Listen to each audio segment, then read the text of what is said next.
Today, we're diving into a topic that's sure to spark some debate. Apple's decision to release iPhone 16 series in 4 different sizes. On the surface, it sounds like Apple is offering more choice than ever before. But is that really the case? Let's break it down. First, let's look at the upcoming iPhone 16 lineup.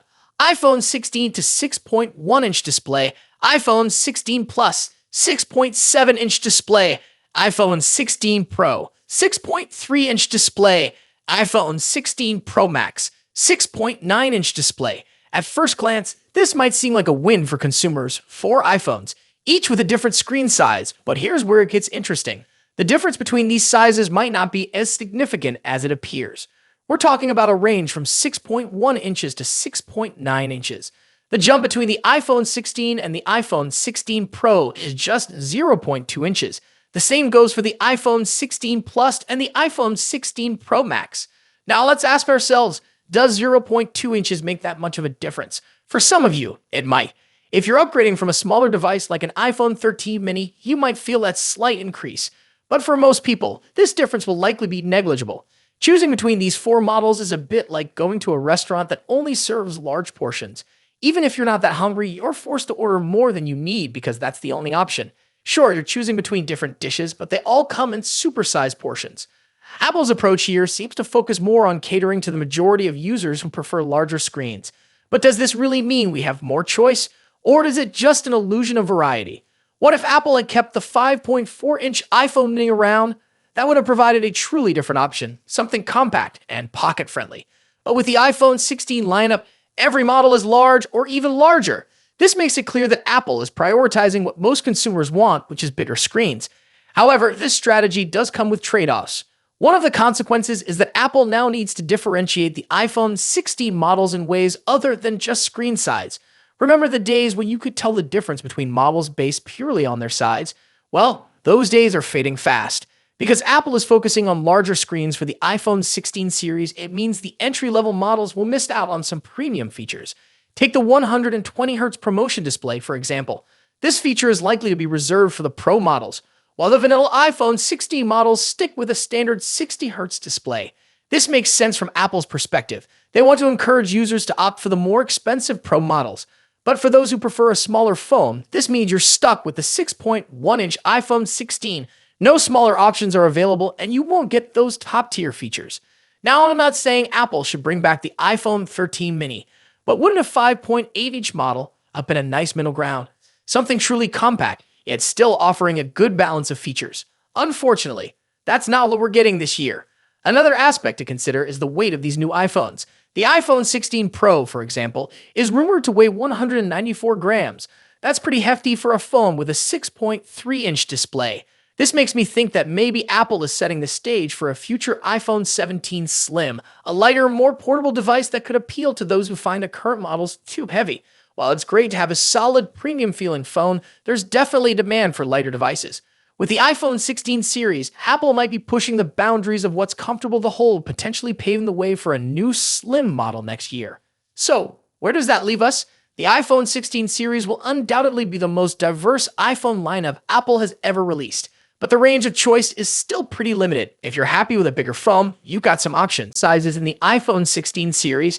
Do you think they're truly giving us more choice, or is it just an illusion? Let me know in the comments section. And if you enjoyed this breakdown, make sure to smash that like button, subscribe for more tech insights, and hit the bell icon so you never miss an update. As always, see you in the next video. In just a few months' time, the iPhone 16 Pro Max will succeed the iPhone 15 Pro Max and take on the mantle as the best and most advanced iPhone out there. Although there's plenty of time until September and a lot can change, we seem to know a lot about the upcoming top iPhone model based on rumors and leaks. How is the iPhone 16 Pro Max shaping up against its predecessor? What's changing and what's staying the same? Let's see how the iPhone 16 Pro Max shapes up against the current best iPhone Apple has in its roster. First up, let's talk about design and size. The iPhone 16 Pro Max will inherit the same design language as the iPhone 15 Pro Max, employing the same titanium frame with a completely flat screen. The major difference between the iPhone 16 Pro Max and the iPhone 15 Pro Max will be size. The upcoming iPhone screen will grow to 6.9 inches across, a significant bump over the iPhone 15 Pro Max's 6.7-inch display. To achieve this, they're likely shrinking the bezels down even further and making the phone itself slightly larger overall. As per the rumors, the iPhone 16 Pro Max will measure 163mm in height and 77.58mm in width versus 159.9mm and 76.7mm for the iPhone 15 Pro Max, respectively. A small but notable change, all things considered. The iPhone 15 Pro Max debuted with an action button instead of a mute switch and a USB Type-C port at the bottom, so those two features will be carrying over to the newer model as well. However, the iPhone 16 series will be scoring another button, dubbed the capture button.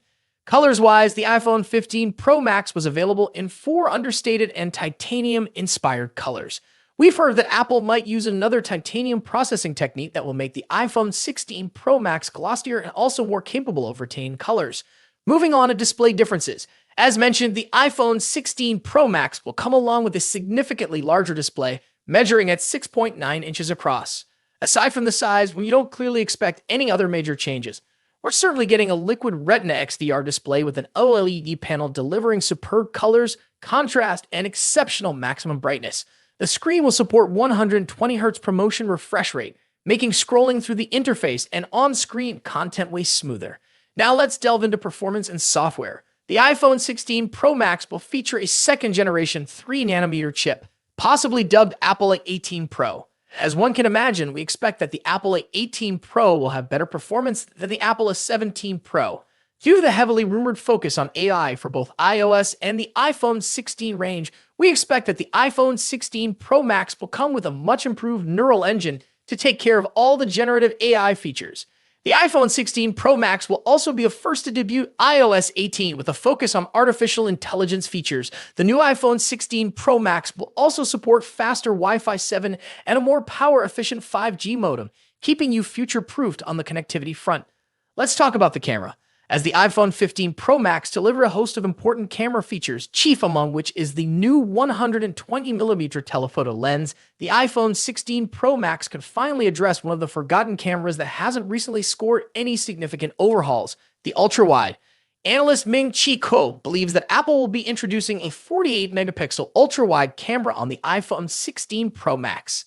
When it comes to audio quality, iPhone Pro Max devices are always up there with the best, setting the benchmarks for all other manufacturers to measure up against.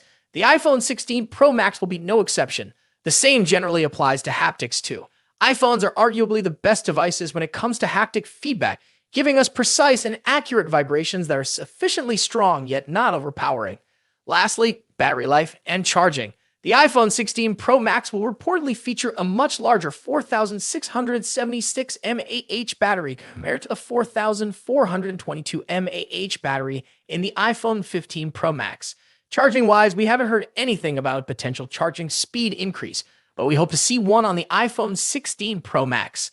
So far, the iPhone 16 Pro Max is shaping up to be a logical improvement to the iPhone 15 Pro Max, delivering key upgrades in important areas like screen size, performance, AI, and battery life. Thus far, we haven't heard anything particular about a potential price increase, so it's safe to assume that the iPhone 16 Pro Max will start at $1,199 for the 256GB version. Of course, if there's an iPhone 15 Pro Max in your pocket, then you'll probably have few reasons to upgrade to the iPhone 16 Pro Max. Stay tuned for more updates on the iPhone 16 Pro Max as we get closer to its release date. Don't forget to like, share, and subscribe for the latest tech news and reviews. Thanks for watching. Until next time.